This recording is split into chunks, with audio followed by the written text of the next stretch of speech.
오늘 어른들을 위한 잔혹동화는 뿌리를 잘못 찾으면 정말 큰일이 난다. 핏줄입니다.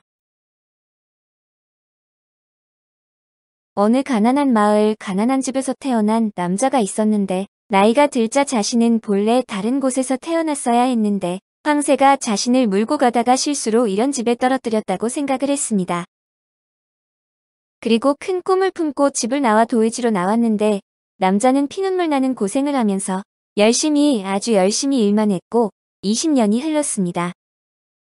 어느덧 남자는 큰 부자가 되어 모든 사람이 머리를 숙여 인사할 만큼 당당한 신분이 되었는데 곁에 있는 아름다운 아내는 자신처럼 재산이 많은 훌륭한 가문의 딸이었습니다.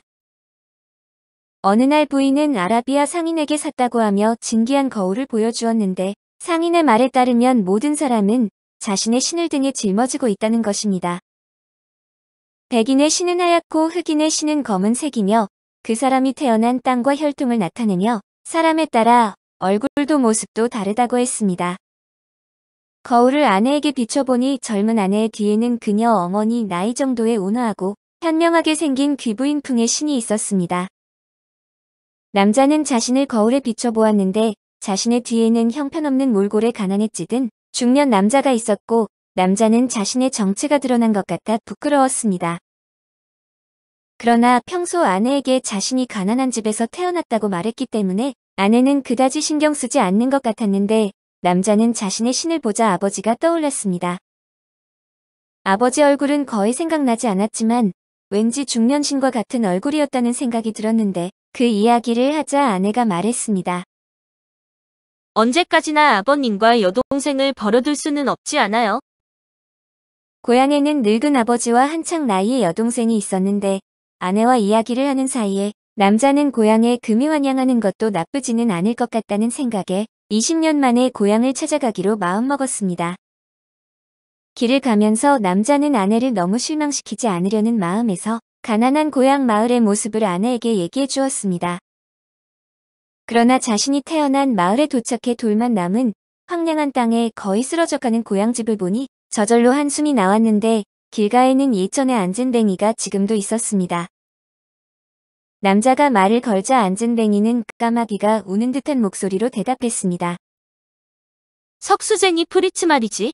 석수일은 벌써 옛날에 그만두고 지금은 술을 마시며 세월을 보내고 있지. 딸 안나와 함께 여관을 하고 있네만 그런 집에 머무는 손님은 거의 없지. 아들 카알은 당분간 세상 구경하기 힘들 거야. 안나는 그 애가 낳은 개구장이 자식과 같이 집에 있지. 임신을 시킨 게 자기 아버지인지 카알인지 알 수는 없지만 둘 중 하나가 틀림없어. 안진뱅이의 이야기를 듣고 남자의 얼굴은 돌처럼 굳어졌는데 사람 죽이는 것 말고는 무슨 짓이든 하는 카알이라는 형이 있다는 것은 아내에게도 숨기고 있었습니다.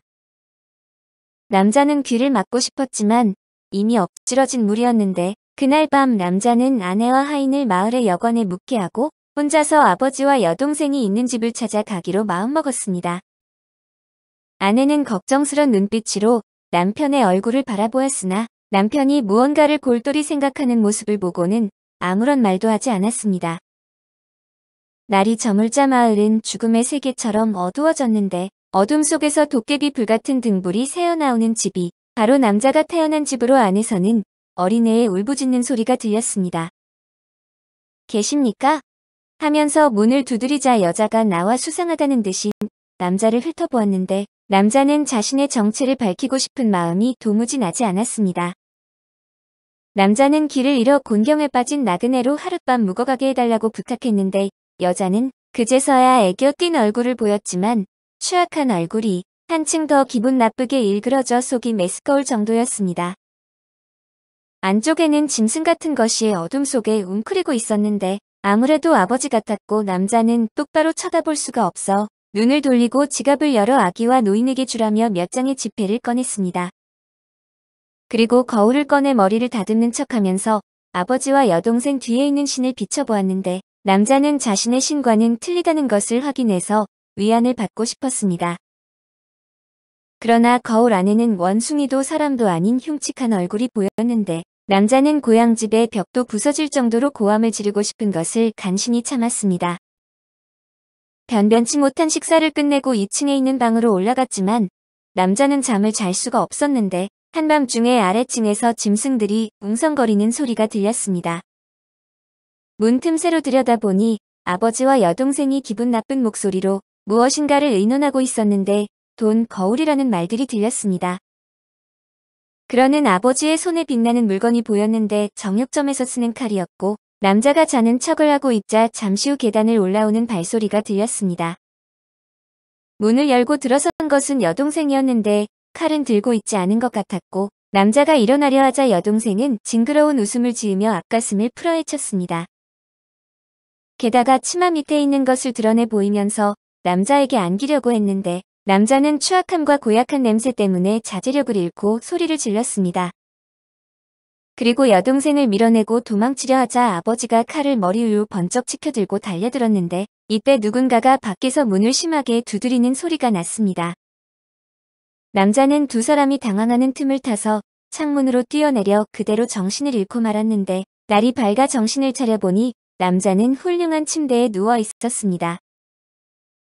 아내의 말에 의하면 남편이 떠난 후 그대로 있으면 남편이 위험할지도 모른다고 생각해서 다소 연고가 있는 그 지방의 유력자에게 부탁해 경찰의 손을 빌렸다는 것이었습니다. 그때 이분의 도움이 컸지요.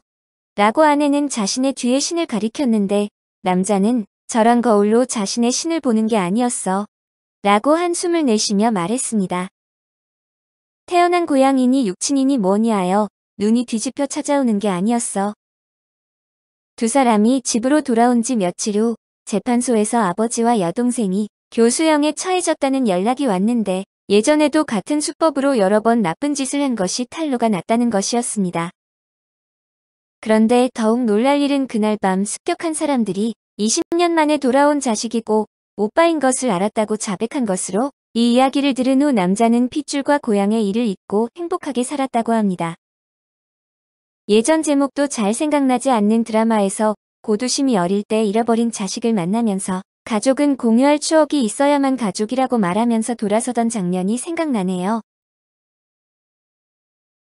오늘 어른들을 위한 잔혹동화는 뿌리를 잘못 찾으면 정말 큰일이 난다. 핏줄이었습니다. 감사합니다.